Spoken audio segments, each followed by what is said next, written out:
Hey there, I'm Mr. Terry, history teacher. Welcome back to another History Teacher X video. All right, we're returning to Johnny Harris, and this video is a topic that we talk a lot about in my world history classes. This video is called How Humans Invented Nationalism. Our original video is going to be linked down below. Check that out. And if you haven't heard yet, I have put together a history trivia game show. And in this first season, I am putting together some of the biggest history YouTubers together to compete. It's called History Showdown, and the episodes will be streamed live on my channel. So make sure to subscribe, enable notifications, because you're probably not seeing when I go live. And I'll link the trailer down below. All right, let's get started.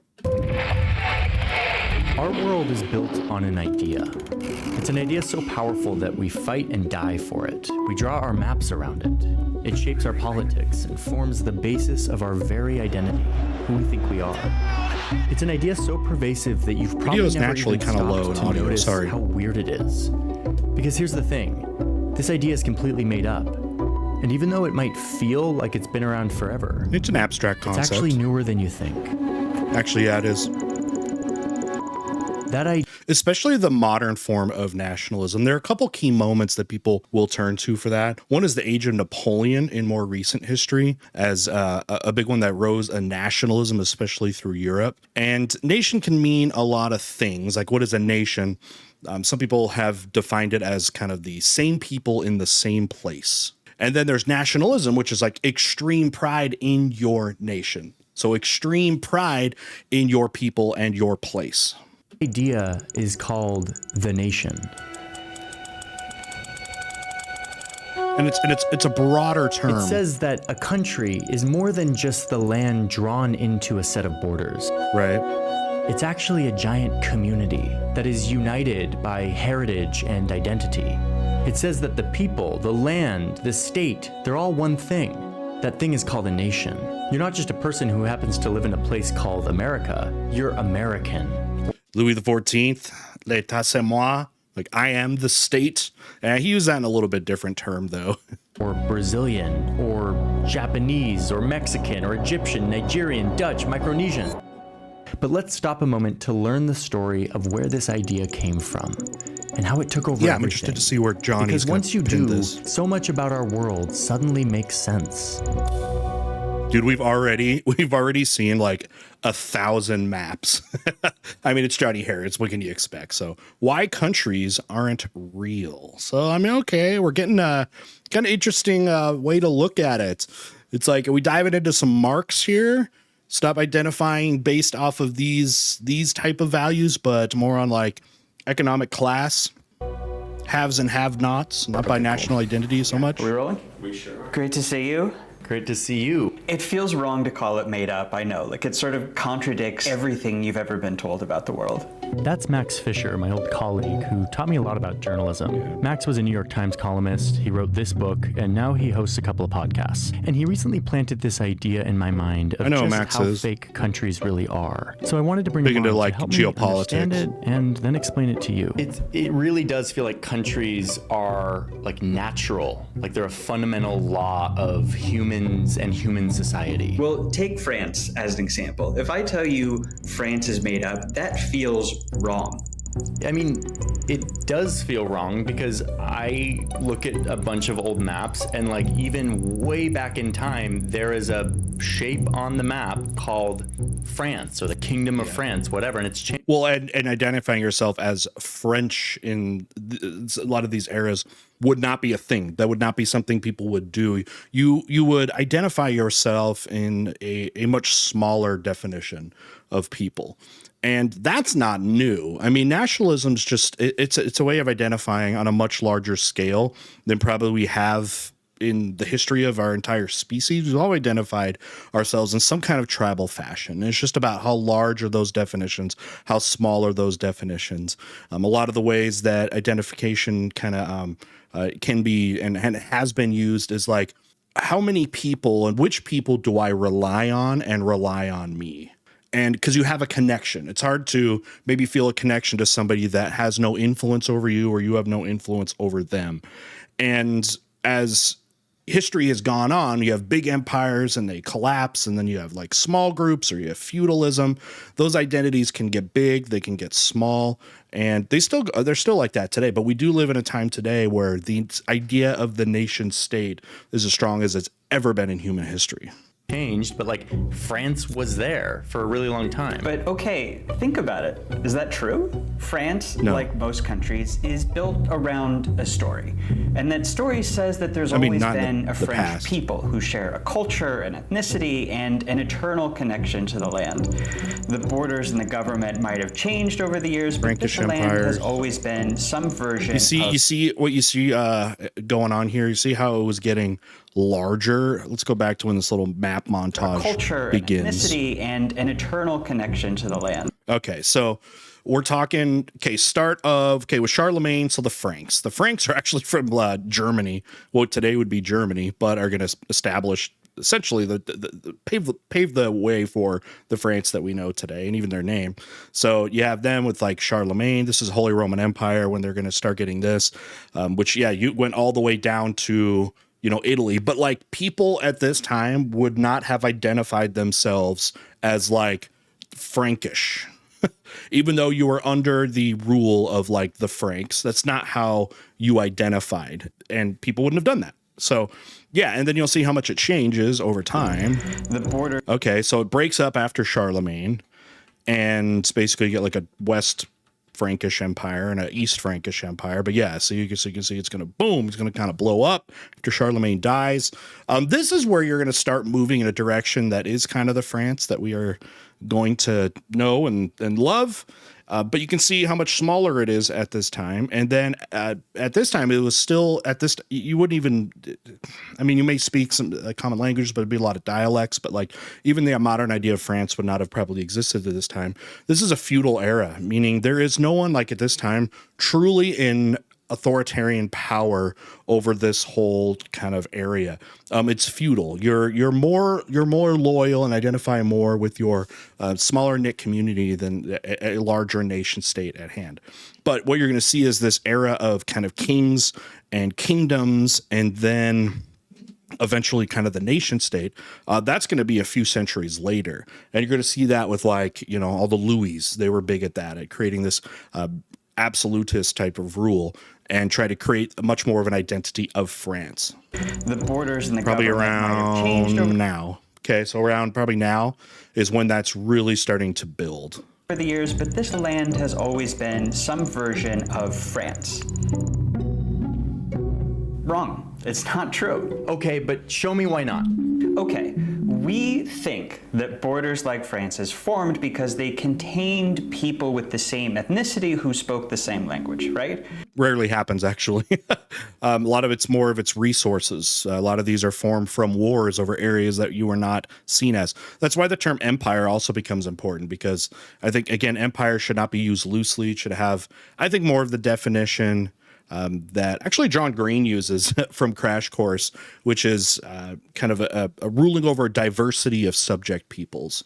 So they're not all the same people, but they're, and don't identify as such, but they're ruled in such a way. So it's not really like the nation. There's not a nationalism that way, unless you're going to try to spread a nationalism that starts to really become more inclusive. But when you overlay that can be hard to do. Of the actual genetic makeup in Europe, it looks like this. Now look at France, and you'll see that any given part of the country has closer genetic links with foreigners across the border than they do with their own countrymen. Yeah, but like you talk to Europeans who see their country as like the home of their unique ethnic group. And I think there's even studies on this that show that like Germany is for Germans and Italy is for Italians. Like these borders were drawn around groups of people because of their common ethnicity. Interesting thing about him saying like Germany for Germans and Italian for Italians also had different identities within that. Like what it meant to be German may not be the same thing of what it means to be Italian. So people from certain areas might share certain traits, like red hair, for example, but look at a map that shows the distribution of red hair, and you see stuff like this never lines up with national borders. Okay, so countries aren't correlated with ethnicity, but what about like language? So today, that can happen. People That's a big within one, these though. borders predominantly speak one language. But this only happened really, really recently. Here's a map of languages in France as of the early 1800s. Only the people in this one area spoke something close to modern-day French. Most people in France spoke something else and had for hundreds of years. Wow. Well, as the state increases its power, you're going to get more consolidation of languages. China gone through the same thing. How many different Chinese languages there are? Oh, that's surprising to me that there were a bunch of different languages within today's France. So people living in this land were Eventually get culturally state and languages. genetically fractured. That's what these maps show. And they spoke a bunch of different languages, but they still belonged to one big political entity. Like there was a France here. Again, I've got this tool and I like scroll all the way back to Old like maps online. the That looks fun to play with. 1200s. And I see a thing called the Kingdom of France, ruled by a king who was apparently ruling people who lived on all of this land. So And a lot of this really started in and around the era of the Crusades. You saw this one about 1200. So yeah, kind of like in kind of, you know, as the Crusades were ending, there was a big consolidation of power in that era, and it was again much more fractured, much more feudal. Even though this other era is still going to be feudal, but it's going to be more of a consolidation of power. So wouldn't these people be considered French? Like, isn't this proof that By the government, countries yes, have but maybe not by the existed people. for hundreds, if not thousands of years? Actually, no, not in the way that we mean countries today. The king For would someone probably living say that. down here, hundreds of kilometers from the king's palace in Paris, there was no concept of being French. They probably identify with the people in their village or their town, but Right. that is about it. And like, Feudalism. What do you care if another town hundreds of miles away happens to be ruled by the same king, who, by the way, is just some guy who levies taxes on you occasionally? Okay, so French people at this time were more like subjects who happened to be ruled by the same person living in a faraway capital, as opposed to today where countries are more like one giant club where we all feel unified and we're willing to die for a national story. Hey, even some people might bring up like, what about like ancient Rome? That was another one where like as far as identity goes, not a lot of the people there would necessarily like feel very Roman that way. Maybe you're forced to, you know, to use Latin in some professional sense, but people were still more loyal to their local rulers, even though there's a foreign entity there. Right, and borders used to fluctuate all the time. If you lived up here and your town switched from the French king to the English king, did your identity suddenly Some flip 100 from years. French This is to where English war comes too? in. 100 No, years of war you're and still stuff. just a farmer from a village trying to scrape by. Exactly. Okay, so that's France. There was Yeah, divided languages. You're talking about a large uneducated peasant class. Understanding the geopolitics and some of the history is going to be a lot more difficult, especially when their interactions in life are going to be very limited. and ethnicities. All right, I'm talking way too okay, much, so that's but France. this There was stuff's divided fascinating to me. languages and ethnicities, arbitrary borders, and not really a sense of like unified France. But what about elsewhere? Is this happening everywhere? That's everywhere. Okay, but what about like China?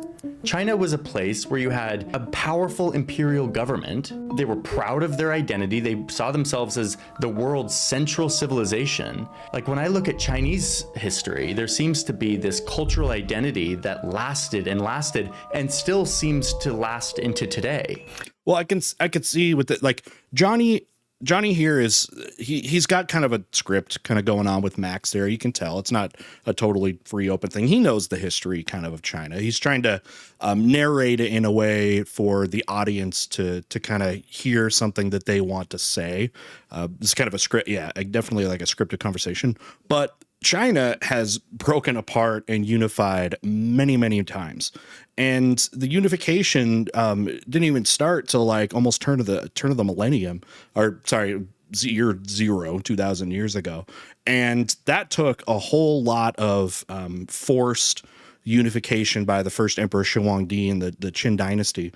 But then as you went forward, yeah, they tried to impose a lot of things. I mean, again, when the first empire of China was established, they tried to keep try to create a unification in some of the languages and things. You became largely bilingual too. And in China, still there are a bunch of different languages that can be spoken there. But again, they're an empire. I mean, it's an empire that way.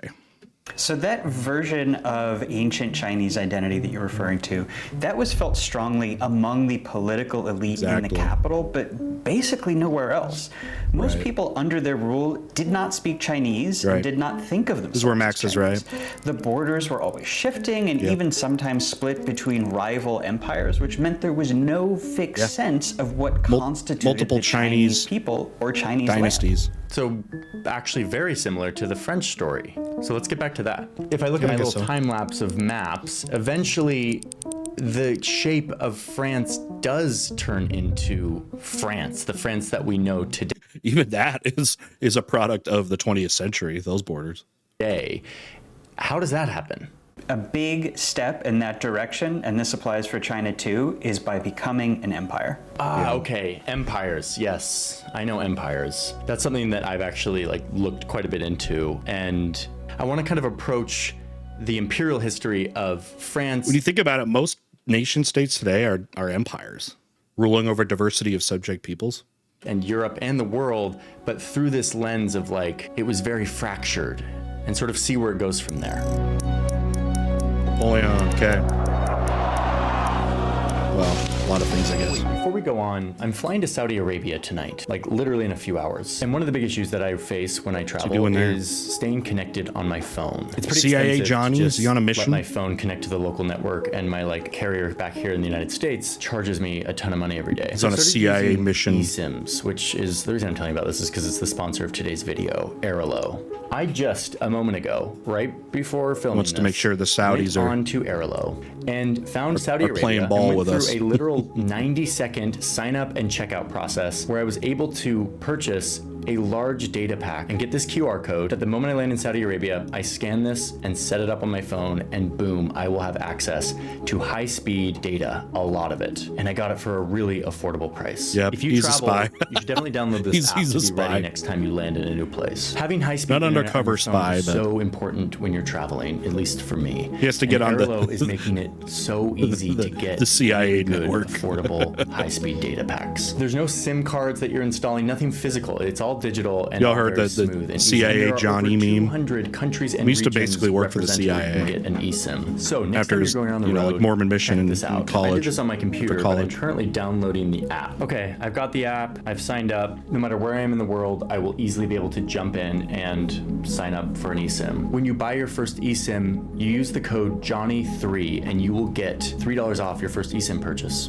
This is a cool product. I'm very excited about it. If it's interesting to you, you can do two things. Go to try.airalo.com/Johnny Harris and sign up and download the app. This will allow you to quickly buy an eSIM next time you land in some other country or before you go. eSIMs are game changers when you're traveling. I'm very happy Airalo We're still exists, having these and I'm very issues, grateful that they like, sponsored globally. today's video. With that, let's dive back into this. I haven't been history. out of the country in so like 10 Max years. has though. sufficiently convinced me that countries aren't real, that they're made up in our minds, and that France was not a real country until recently. So I've been looking into what happens next, trying to answer this question of when does France start to look like the France of today?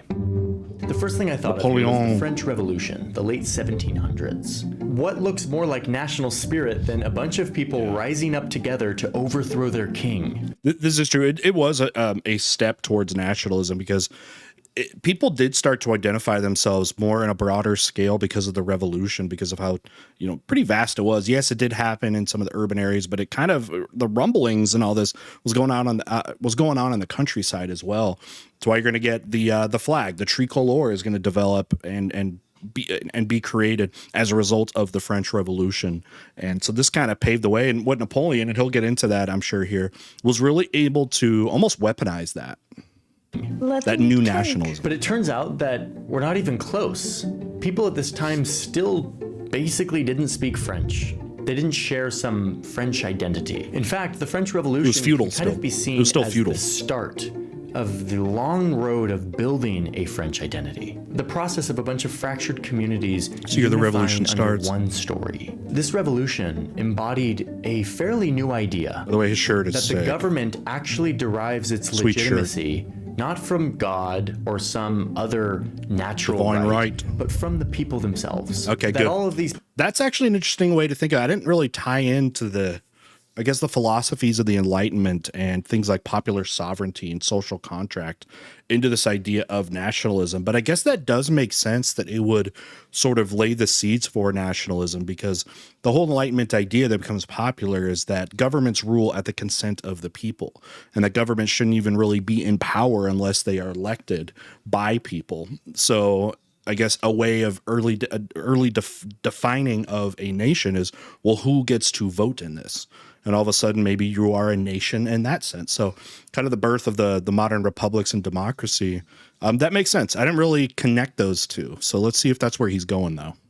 People were not royal subjects, but rather citizens. And it made everyone citizens. Everybody, with Declaration of the Rights of Man and their constitutions. Yes, they go through a bunch of constitutions. There's like multiple French revolutions. But in general, here, they granted citizenship to all men. It did start that way. And that right away can give a definition of basically, I guess, a nation and a nationality, which for them was very expanded, because now all of a sudden peasants, could vote. And remember, before this, they were an absolute monarchy. There was no semblance of democracy. Their legislative branch had not met in like 150, 60 years, the Estates General. Country was theirs, which turned all of this land, at least in their minds, into a new kind of thing. The soil that they came from and owned together. But listen, this is all still really abstract in people's minds. It's like a very new idea, and it would remain so until this guy came around. All right, glad he's going to bring in Napoleon. Napoleon Bonaparte advanced the process of turning France into France, perhaps more than any other French person. Remember how France looked like this? Well, Napoleon started to make it look a lot more like this. He rallied the people around this new idea of patriotism, complete with symbols and songs and art that emphasized French greatness, the idea that we all belong to one giant tribe. And that's what, where national, identifying as a nation and nationalism are kind of different things, because you're taking it to an extreme pride. And there's a lot of ways that people do that. A lot of times it can be like a common enemy can also give a national identity. There's going to be plenty of that in the Napoleonic era, as Napoleon and France are going to be at war with virtually everyone in Europe at this time.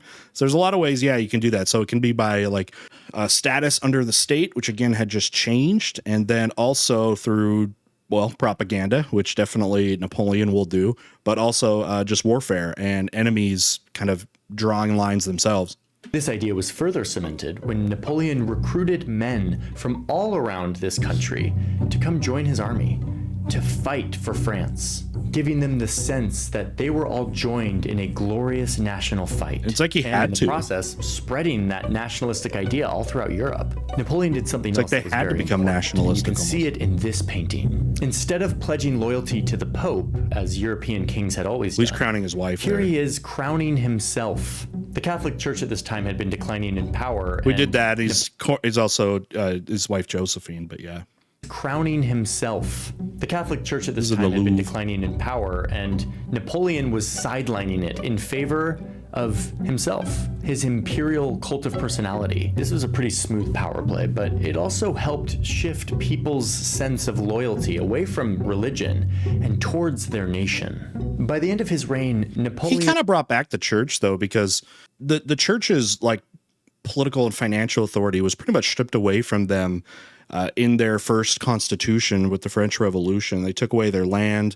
The church, basically, the clergy became citizens, and again, had a lot of land taken away from them because they owned 10% probably of all the land of France.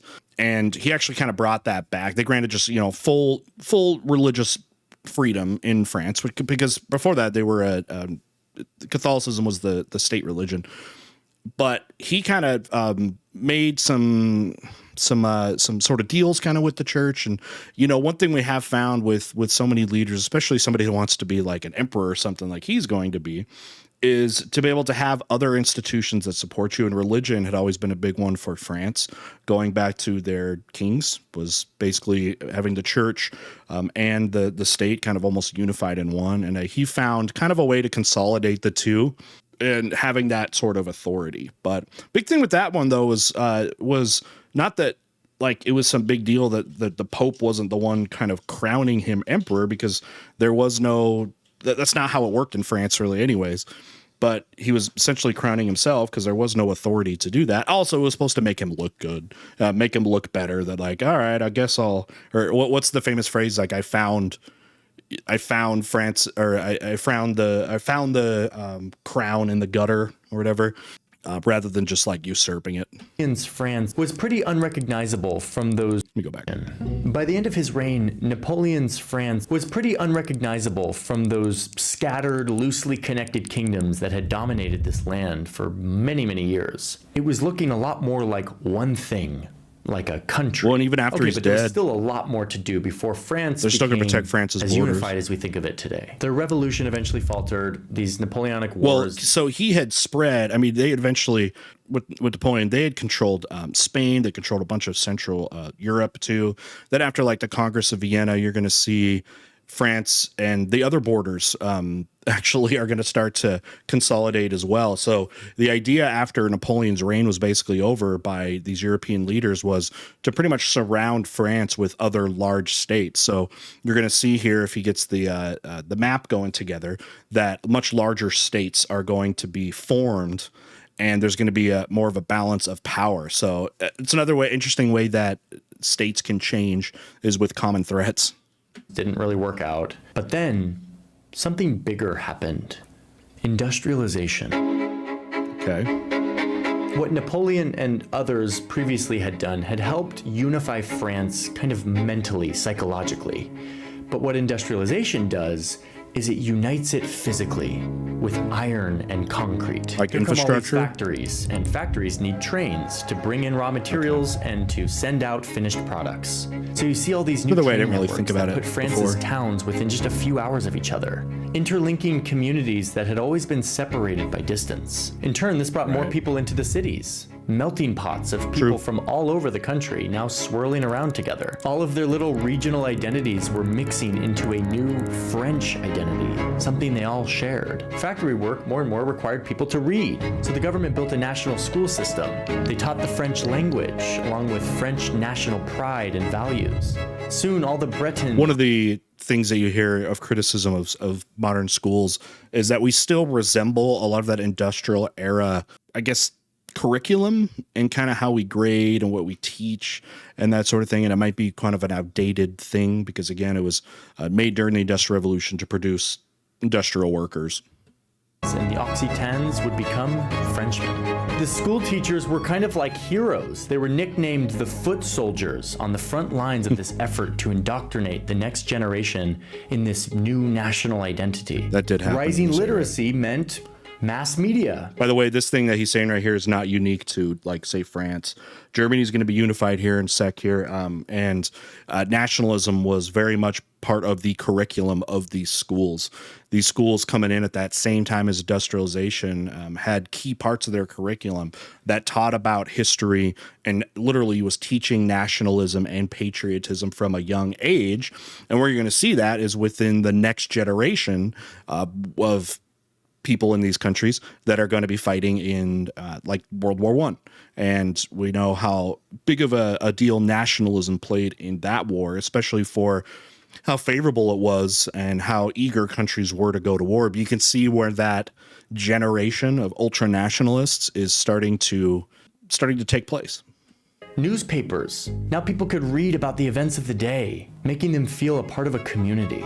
They could keep up to date on the nation's politics, making the capital feel within reach to everyone. Now remember how Napoleon had built all of those outposts throughout the country? Well, now, thanks to all of these advances in travel and communication, the central government could actually rule over these places, over every corner of the country, through a uniform, universal government system rather than through local lords and magistrates. Right, that's how they did in the feudal era. Schools, they mandated that all of this was done in the French language and conveying the French national story, pride in the nation. So yeah, when Max says that the nation is a new thing, he's really right. It wasn't until like 1870 or 1880 that you start to see a modern French identity that kind of looks like the one we know today. And now one that operates more than just an abstract concept, but more as an institution. I guess that's where he's kind of making that connection. And I think I follow to this point with what he's saying and agree to it, where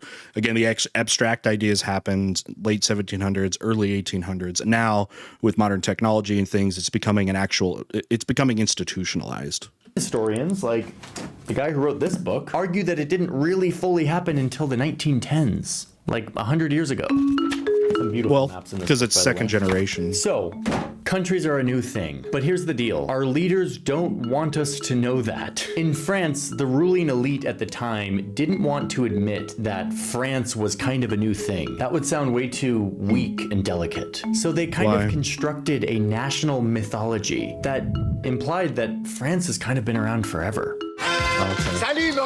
They wanted people to believe that the idea of France was eternal. This is where you can use history as sort of a weapon for nationalism. You take all these heroic stories of people that were not French or would not have identified as French in the way that you do, but you can like co-opt their whole mythology into yours. It's such a powerful thing. Was fixed, and therefore so were these borders, this shape. That was a much more compelling story that created a sense of loyalty and patriotism among the French people. And it totally worked. This idea spread not just in France, but throughout this whole continent. In Italy, it began when an ambitious rabble-rouser set his followers marching on Rome. Mussolini. And eventually, our entire world would be built off of this idea. Right. This was happening all over Europe. So France's nation building really seems like it was top down. I think foreign imperialism is also really important to note at this time. These handful of European countries are becoming exceedingly wealthy and powerful on a global scale because they've been able to use these technologies and use these institutions of the state to be able to conquer, other parts of the world, specifically when we're talking about resources to fuel industrialism. And that success definitely brought a lot more confidence and almost like cockiness, maybe an arrogance, if you will, to a lot of these people that really kind of lend themselves to believe that there was a superiority about them, their state, and their people. Because why are there a handful of states at this time that are dominating on every continent here, like in the 1800s? From Americas to Africa to Asia, where this new imperialism is going down, it must lend to the greatness of these people. And this is stuff that's being taught to young people. So that's another thing that would be fueling nationalism, is their success on the global scene. He hasn't quite mentioned that, but I think that's very important to note. Was it like that everywhere? It's a lot of both top-down and bottom-up. So Napoleon had spread these ideas as he'd conquered across Europe. And as that way of thinking sunk in, more and more people wanted a nation. People all over Europe staged this wave of revolutions that mostly failed, but got people animated to fight for what they saw as unrealized national homelands. And some fought wars of independence or unification that did eventually create nations. Okay, like Italy eventually did that, unified. right? It was super fractured, seemingly, and then it... Yeah, a lot of people don't realize that Italy was not what we thought of until like the late 1800s. Same with Germany. They get unified with King Emmanuel and then Otto von Bismarck, but they were still these separate states all the way up until like pushing the 1900s almost. Comes together. Yes, though even when Italy finally unified, look how fast that nationalism developed. Wait, 1861? Yes. That's so recent. Oh, yes. It's even wilder. Only 2.5% of people in the New Italy even spoke Italian, and almost none of them even thought of themselves as Italian. Right. One I don't know the language unification leaders percentage. has this famous quote that I love. He said, "We have made Italy, and now we have to make Italians." Well, look at like what Mussolini's going to do with nationalism. Harken back to like the Roman Empire, such a distant ancestry. and not even the ancestry of a lot of people that were there, because there were so many migrations in and out of Italy since the fall of Rome. But another way of using history as a way to do that. So yeah, Germany and Italy, their nationalism really is interesting because of how new their state was, way newer than even France, and how quickly they became, ultra nationalist parties are going to take over. Wow. So how do you do that? How do you make Italians? It was mostly the same as in France. Schools, national administration, industrialization, and a lot of national myth making. History. So, what I saw was that France doesn't finish that process until like 100 years ago, like 1910. Was it the same for Italy? Italy started even later, and it was not as industrialized as France had been, so Correct. it went much slower. Even by 1950, only 20% spoke Italian, and people mostly identified with their regional language or with their city and not with Italy. They were city-states. That only really changed with the first national TV channels in the 1960s. There was even this famous TV show, It's Never Too Late, that taught people Italian. Non è mai troppo tardi. Non è mai troppo tardi. All of which is to say that this process of internal nation building, of becoming a country, can take like a century, and it's all really recent.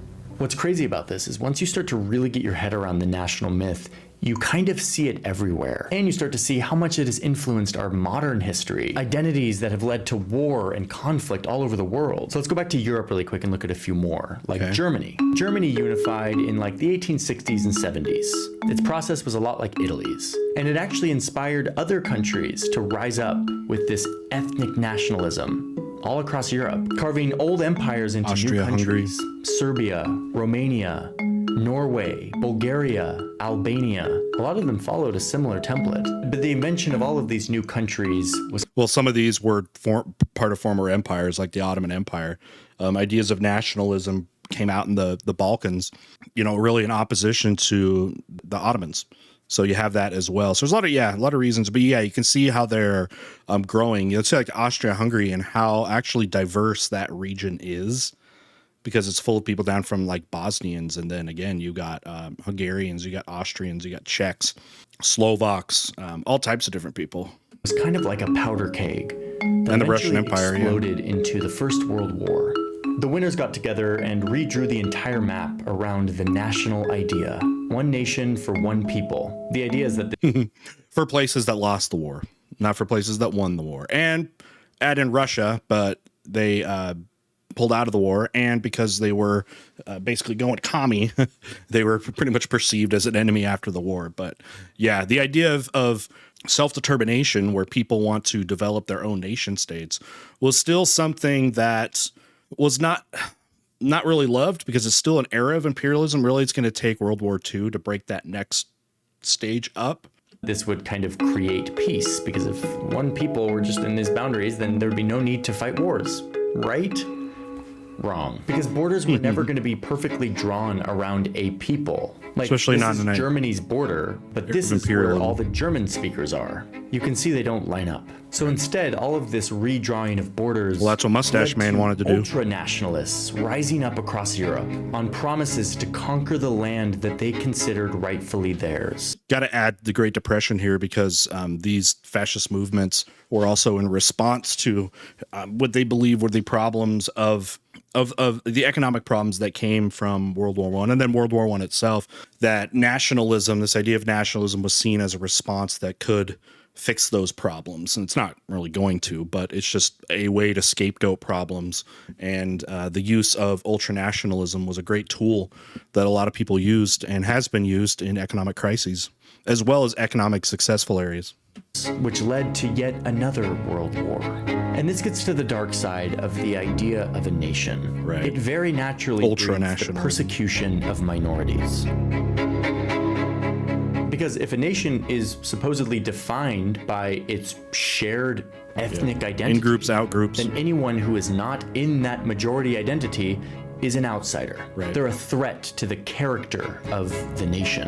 And if you are one that believes that, the groups of people that you that have different identifications are not equal, then all of a sudden they become less than you. They become almost subhuman.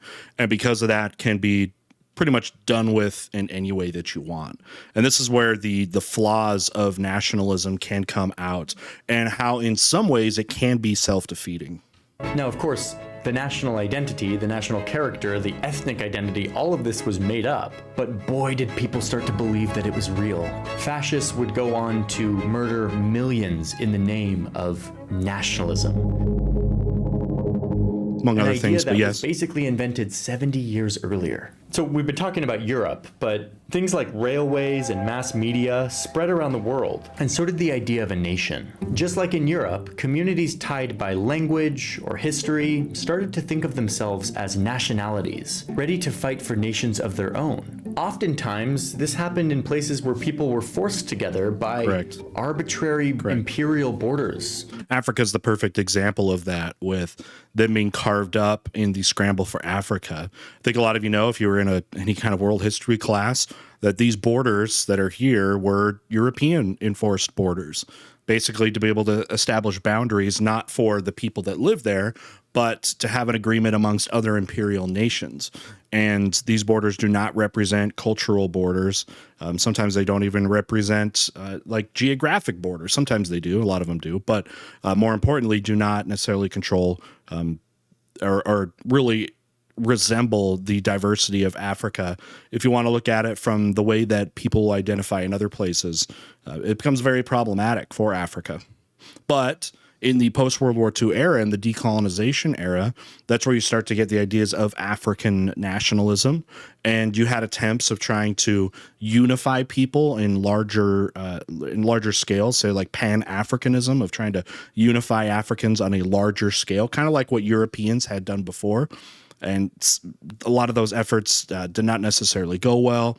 And we saw that in Europe, one thing that made them really successful at creating large states was to be able to have, like infrastructure, and you have capital to be able to do that. And Africa has like no capital here because it's been drained, and their infrastructure was not built up because, again, they were colonies. So the idea of trying to create like large states, nation states, not even that ones that can be comparable necessarily to Europe when it comes to like economic power, but at all, is almost impossible. Often drawn by Europeans. But even that was a unifying idea that led people to rise up, to kick their colonizers out, and to fight for their own national idea. And soon the entire world would be defined by this idea of the nation. Firm borders, centralized governments, flags, and pride in your country. But while this looks neat on a map, it's not perfect, because the idea of a nation is inherently imperfect. We have this idea that every person is entitled to a nation of their own, but the way those people identify ebbs and flows and changes and often doesn't fit perfectly into one box. We start wars over territory that our national myth says belongs to us. We fight over who belongs in our national community and who doesn't, and who gets to decide. So much of the conflict and violence in our world today comes from our belief in the nation. And my question in all of this is there a better way, a more peaceful way to organize ourselves? And yet it feels like well, it takes some ideas that are going to seem revolutionary. They may even seem bad because, say, like Marxists, communists had the answer for this. And it was to unify as the working class. So from an economic standpoint, of a social class standpoint, rather than like a racial standpoint. And that was the sort of if you were into international communism, it was supposed to break down those national borders. So that was one idea that was proposed right while this stuff was happening, but we've seen that has largely failed.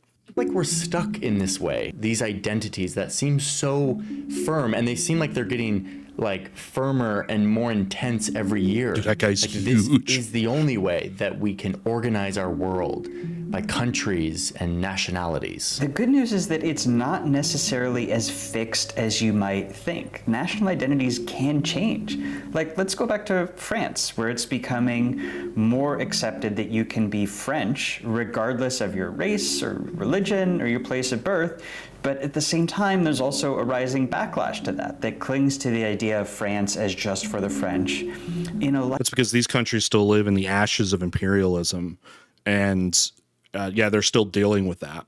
Like it or not, people need some sort of collective identity to hold on to, and national identity is just the one we have right now. It seems like one answer is that we still have these identities that are fixed around land and borders, but that they can expand and become bigger and take on different meaning. Like the idea of European, that feels like an identity that is very real. It's still collective, and it's still defined, but it doesn't have the danger of exclusion, ethnicity. I don't really. I mean, I'm not a European, so my European viewers, do you feel like there's really a European identity? Do you really think that exists? Competition and war, at least not within those big borders. How would you describe a cosmopolitan identity? Think of people who live in a big global city like New York or Hong Kong or London or Singapore, and this identity that you are a person of the world, that you're a globe traveler, that you're taking in many different cultures. That's kind of cosmopolitan identity. It's ironic, we don't think of that as an identity, but it absolutely is, and like it's one New that's Yorker. taken the place of national identity. What else do you think exists out there that could replace this? And does the nation ever go away? Is he going to say communism? Or does it just get watered down and become less salient over time? There are lots of places that you can get your sense of identity and your sense of community from. I mean, I think there are people who find that in religion. You can find that in your profession. You can find that in your local community, which is the way that a lot of people used to do it. And I think the fact that we are all becoming more aware and more conscious of the fact that we need to get community from someplace is making us a little more thoughtful about it, and at times more constructive about it. Although you still see this push-pull, which is probably going to go on forever, of do we want a hardened national identity that's about us versus them and who's in and who's out, or do we want to create some sort of a way of thinking about our role in our community and our identity that is more inclusive. I also wonder often if humans need an enemy, like or at least in a nationalistic context, there seems to have to be a them in order. It's almost natural in some way. It's like, unfortunately, it doesn't, I guess, always have to be that way if you could rationalize your way through it. But almost by definition, if there is an us, then there is a them. Not everyone can be an us. For there to be an us. But I do wonder within our psychology, seems to have to be a them in order for there to be an us. Okay. But I do wonder within our psychology if these identities that don't have an enemy are less potent or have less staying power than the kind of embattled sense of like, I'm an American and terrorists are out to get me, like having an enemy is such a potent way to coalesce. It's exactly what was said at the Nuremberg trials. And Hermann Goering he gave a quote that actually have shared in classes. Because again, it was like, I don't know, blowing the people's mind for the International Tribunal. How did you get people to basically go along with you? And how did you get people to fight and do all of these things? And he was like, it's super easy. He's like, all you got to do is tell them that they're under attack. And those that don't seem to be on your side, you denounce for a lack of patriotism. He's like, it's easy. He's like, and he said it also didn't matter if you're a communist society, if you are a democracy. He's like, the will of the people or the people themselves can be kind of controlled that way by doing that. It's not difficult. And one of the best ways if that's your goal to do that is to create an enemy, even if it's not even a legitimate enemy. People around fear. I think that's totally true. I think there is so much evidence that psychologically just our brains are so much more drawn to identities that are defined around fighting and resisting and fearing some outgroup, some them. But I think that just goes to show that it is something that we have to be conscious about and really thoughtful about in order to rise above. So this has been a pretty fascinating history for me. And after charting through it, I'm left with this feeling that countries and nations are ideas that we as a world are still learning to live with peacefully. But ultimately, countries are just that. They are an idea. They're flexible. They're malleable as our minds. We can change how we draw these lines and who gets left in and who gets left out. It's something that I believe we are slowly figuring out with a lot of bumps in the road. And even though it feels hardwired and fixed, figuring out, I mean, we're seeing a new wave of nationalism, especially in response to immigration, which has been such a big deal, especially in the last, say, 10 years or so. Are we heading, though, for more of the us versus them? It almost seems like that there's a wave of that potentially going on right now, because we are seeing, again, nationalist movements in major countries right now. And again, in a lot of it response to like immigration. So I don't know, it might be less like maybe what he's saying is like this just like slow line towards being more progressive that way. But I feel like it's more of like a roller coaster type line. It's almost going to be cyclical. It has to be. It only feels that way until someone comes around with a better, more enlightened way to organize the 8 billion people on this planet. Yeah, Wait, but before you go, you can buy this. I don't know if you're going to shirt. rationalize If that. you're into this shirt, which I think is pretty sick, you can buy it. It was designed by our very own Nick, the studio manager. I like that. Who I like wears a that. shirt That like shirt's this in the sick. studio, and it is perfect for today's video because it's borders and countries. You can scrutinize the borders and pester me about them later if you'd like. Borders are made up and arbitrary, but they're very important to a lot of people because they actually affect people's lives. Big theme on the channel. But yeah, check it out. The link is somewhere. And thanks for watching today's video. And I'll see you in the next one. Final thoughts. I would say outside of the couple things I added to give it a little bit more context, I think a lot of the major things that he was using, especially historically, which is my thing, were correct about the influence and transition into, like, say, kingdoms. He didn't really bring in some of the other context, say, like, even go back to like the Crusades, and when we started to get like kingdoms and larger things that might be considered a state, especially from not from the citizens' perception, but from those that rule, and how that eventually developed. And then you're going to get the Enlightenment. He tried to tie that and didn't really name the Enlightenment, and maybe could have mentioned some of the Enlightenment philosophies that might lend itself to nationalism, especially when it comes to popular sovereignty, social contracts, that sort of thing, and natural rights.